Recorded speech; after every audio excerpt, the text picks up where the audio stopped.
जी हाँ, आज रहे आदरणीय जीत झुमय पंचायत के मतदाता भाइयों एवं बहनों, भूलेंगे नहीं आगामी 24 नवंबर को होने वाले चुनाव में आप अपना एक एक कीमती वोट, एक एक बहुमूल्य वोट पुल छाप पर देकर भारी मतों से विजय बनावे। कहा जाता है कि ना कद बड़ा और ना पद बड़ा, ना कद बड़ा ना पद बड़ा, जो मुसीबत में खड़ा होता है वही सबसे बड़ा, वही सबसे बड़ा। तो देर किस बात की, आ गया वक्त बदलाव का, तो इस बार बदलाव की ओर चलना है और शंभू मांझी जी को अपना मुखिया बनाना है। जी हाँ, आज रहे शंभू मांझी ही एक ऐसा उम्मीदवार है जो कि आप लोगों के सेवा के लिए उन्होंने शिक्षक का नौकरी तक छोड़कर आपके सेवा के लिए आपके बीच आए हैं। तो ध्यान रहे माता एवं बहनों, नौजवान किसान भाइयों, भूलेंगे नहीं पुल छाप पर बटन दबाना है और शंभू मांझी जी को अपना मुखिया बनाना है। पुल छाप जिंदाबाद जिंदाबाद जिंदाबाद, पुल छाप जिंदाबाद जिंदाबाद जिंदाबाद, शंभू मांझी जिंदाबाद जिंदाबाद जिंदाबाद, जीत झुमय पंचायत की जनता जिंदाबाद जिंदाबाद जिंदाबाद। आगे माई शंभू मांझी, आगे माई शंभू मांझी, पुल छपनी सहाना ललखीना, पुल छपनी सहाना ललखीना। Mix by Kiram recording studio Hardi मोड़ खैरा जमुई। आगे माई कहूने भैया गरीब के सम्मान बढ़ल कैना, आगे माई कहूने भैया गरीब के सम्मान बढ़ल कैना, आगे माई भैया से भैया शंभू मांझी भैया ना, शंभू मांझी भैया गरीब के सम्मान बढ़ल खीना। कि आगे माई कहूने भैया पुल छपनी सहाना ललखीना, आगे माई भैया से भैया शंभू मांझी भैया ना, शंभू मांझी भैया पुल छपनी सहाना ललखीना। कि आगे माई शंभू मांझी, आगे माई शंभू मांझी, आगे माई शंभू मांझी पुल छपनी सहाना ललखीना, आगे माई शंभू मांझी पुल छपनी सहाना ललखीना।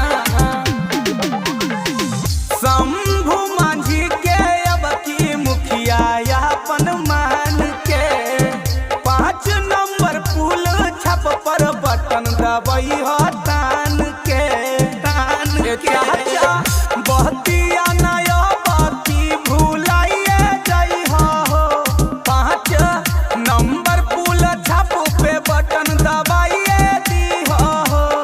अब की शंभू मांझी के मुखिया बनाइए दी हो, 5 नंबर पुल छाप पे बटन दबाइए दी हो।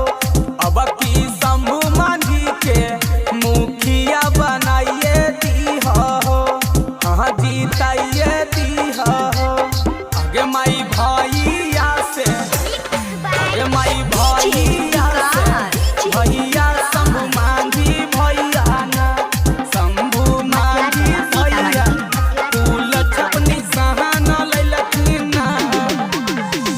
जात पात के भेद भाव में ना आई है, अब की बात शंभू मांझी के मुखिया बनई है, मुखिया बनई है। रुपया पैसा के चक्कर में आई के ना भूलई है, 5 नंबर पुल छप पर बटन दबई है।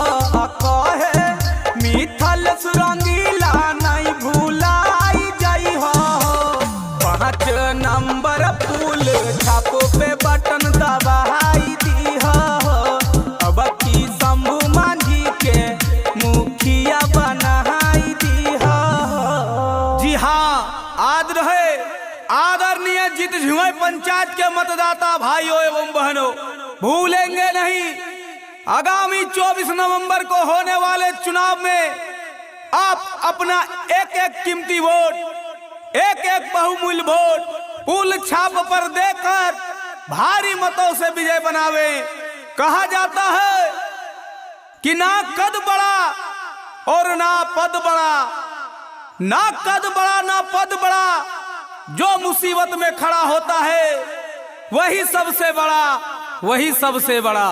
तो देर किस बात की, आ गया वक्त बदलाव का, तो इस बार बदलाव की ओर चलना है और शंभू मांझी जी को अपना मुखिया बनाना है। जी हाँ, आदर है, शंभू मांझी ही एक ऐसा उम्मीदवार है जो कि आप लोगों के सेवा के लिए उन्होंने शिक्षक का नौकरी तक छोड़कर आपके सेवा के लिए आपके बीच आए हैं। तो ध्यान रहे माता एवं बहनों, नौजवान किसान भाइयों, भूलेंगे नहीं पुल छाप पर बटन दबाना है और शंभू मांझी जी को अपना मुखिया बनाना है। पुल छाप जिंदाबाद, जिंदाबाद, जिंदाबाद, पुल छाप जिंदाबाद, जिंदाबाद, जिंदाबाद, शंभू मांझी जिंदाबाद, जिंदाबाद, जिंदाबाद, जित झुंझुनू पंचायत की जनता जिंदाबाद, जिंदाबाद।